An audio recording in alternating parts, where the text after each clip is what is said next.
Timnas Putri Indonesia akhirnya berhasil meraih kemenangan di babak penyisihan grup Piala AFF Wanita 2024 berhadapan dengan Malaysia di New Laos Stadium Selasa 26 November 2024. Timnas Indonesia menang dengan skor tipis 1-0. Duel Timnas Wanita Indonesia versus Malaysia merupakan lanjutan grup B ASEAN Cup Women 2024. Ini merupakan laga kedua atau yang terakhir bagi Timnas Wanita Indonesia di babak fase grup.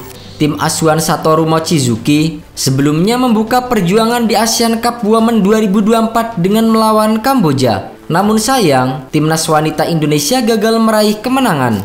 Di sisi lain, laga melawan Timnas Indonesia merupakan laga perdana bagi Malaysia. Ketatnya laga membuat kedua tim sama-sama kesulitan untuk menciptakan gol pembeda. Skor 0-0 pun kemudian menutup babak pertama. Tak banyak perubahan yang terjadi pada awal babak kedua. Timnas Wanita Indonesia masih kesulitan untuk menjebol gawang Malaysia. Setelah menunggu selama lebih dari 1 jam pertandingan, akhirnya gol yang ditunggu lahir pada menit ke-79.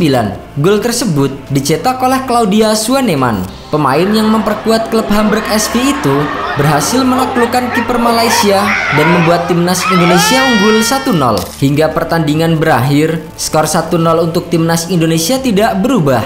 Hasil ini membuat Timnas Wanita Indonesia mengambil alih posisi puncak klasemen grup B dengan raihan 4 poin. Timnas Wanita Indonesia juga dipastikan lolos ke semifinal ASEAN Cup Women 2024. Sementara itu, grup B masih menyisakan satu laga lagi antara Kamboja melawan Malaysia. Kamboja akan melawan Malaysia pada tanggal 29 November 2024. Pemenang kali ini akan menemani Timnas Wanita Indonesia ke babak semifinal. Sementara itu, kemenangan Timnas Putri Indonesia atas Malaysia merupakan prestasi yang membanggakan. Dengan ini, Timnas Putri Indonesia telah membuktikan diri jika mereka mampu bersaing di kompetisi level ASEAN meskipun tidak memiliki liga resmi. Sementara itu, kekalahan atas Timnas Indonesia membuat masyarakat Malaysia kepanasan dan tak terima. Bahkan, salah satu akun fans Malaysia di X @habibkun4 menyebut Indonesia tak akan bisa mengejar level Malaysia sampai kiamat sekalipun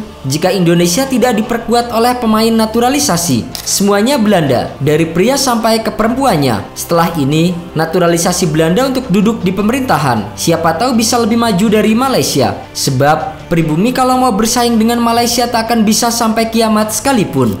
Alhasil, unggahan yang ditulis di kolom komentar @theaseanball mendapatkan respon dari netizen Indonesia. Netizen tanah air ramai-ramai melepaskan sindiran kepada akun tersebut. Sejatinya, langkah PSSI yang telah melakukan naturalisasi pemain tidak diharamkan oleh FIFA. Terlebih, pemain yang menjalani proses naturalisasi adalah pemain-pemain yang memiliki darah Indonesia. Hal itu berbeda dengan Malaysia yang banyak menaturalisasi pemain asing untuk bisa memperkuat skuad Harimau Malaya. Satu yang pasti, kemenangan 1-0 Timnas Putri Indonesia via gol Claudia Swaneman memperpanjang catatan manis Timnas Indonesia atas Malaysia tahun ini di semua sektor. Di Piala AFF usia 19 2024, Timnas Indonesia U19 menang 1-0 atas Malaysia di semifinal. Di futsal, bahkan lebih parah lagi. Dalam laga uji coba yang digelar sebelum ASEAN Futsal Championship 2024, Timnas Futsal Indonesia menghajar futsal Malaysia dengan skor telak 6-0. Sementara itu, penyerang Timnas Putri Indonesia Claudia Swaneman bangga golnya bisa menjadi penentu kemenangan atas Malaysia yang membuat Indonesia lolos ke semifinal Piala AFF Putri 2024. Saya bersyukur atas gol ini. Meski tidak bermain sejak awal, saya bisa menjadi pembeda dan saya bangga atas gol ini. Saya senang dengan cara bermain tim. Kami bermain dengan tenang, tidak seperti saat melawan Kamboja karena sulit mendapatkan ritme permainan. Terakhir, Claudia berterima kasih atas dukungan dari teman, keluarga dan supporter Timnas Putri Indonesia di pertandingan kali ini.